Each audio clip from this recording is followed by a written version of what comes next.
Hello, আমি শাহরিয়ার কবির, ঢাকা, বাংলাদেশ থেকে।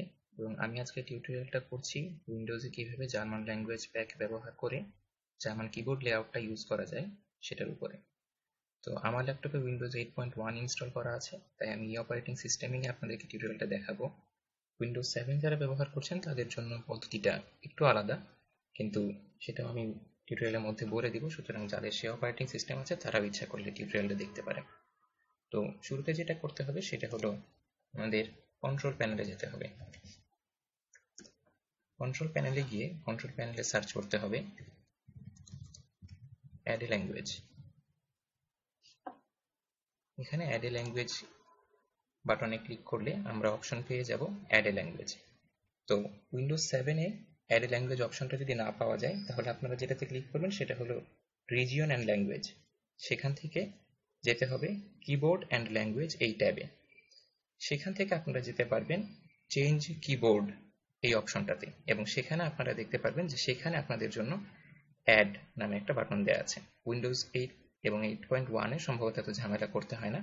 এখানে অ্যাড এ ল্যাঙ্গুয়েজে ক্লিক করলে আপনাদের জন্য কোন ল্যাঙ্গুয়েজের কিবোর্ড ইনস্টল করতে চান সেটা চলে আসবে।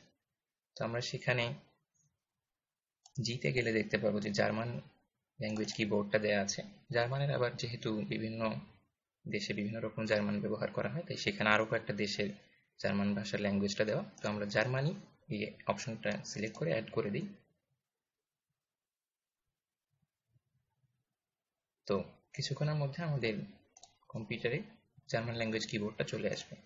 তো এরপরে যেটা করতে হবে সেটা হলো আমরা কোনো একটা টেক্সট এডিটর ওপেন করি এবং নিচে এখানে যে কিবোর্ড অপশনটা দেওয়া আছে সেখানে ক্লিক করলে আপনারা দেখতে পারবেন যে জার্মান ল্যাঙ্গুয়েজ কিবোর্ডটা চলে এসেছে। এখন সেটা সিলেক্ট করে দিলে জার্মান ল্যাঙ্গুয়েজটা চলে আসবে। এখন আমরা যদি দেখতে চাই যে আমাদের আসলেই জার্মান সবগুলো ল্যাঙ্গুয়েজের বাটনগুলো এসেছে কিনা, তাহলে জেড চাপ দিলে আপনারা দেখতে পারবেন যে ওয়াই সিম্বলের মতো দেখা যাচ্ছে। আর উমলাউটগুলোর জন্য এই বাটনগুলো ব্যবহার করতে পারবেন। তো এটা আরও ভালোভাবে বোঝা যাবে যদি আমরা অন স্ক্রিন কিবোর্ডটা ব্যবহার করি।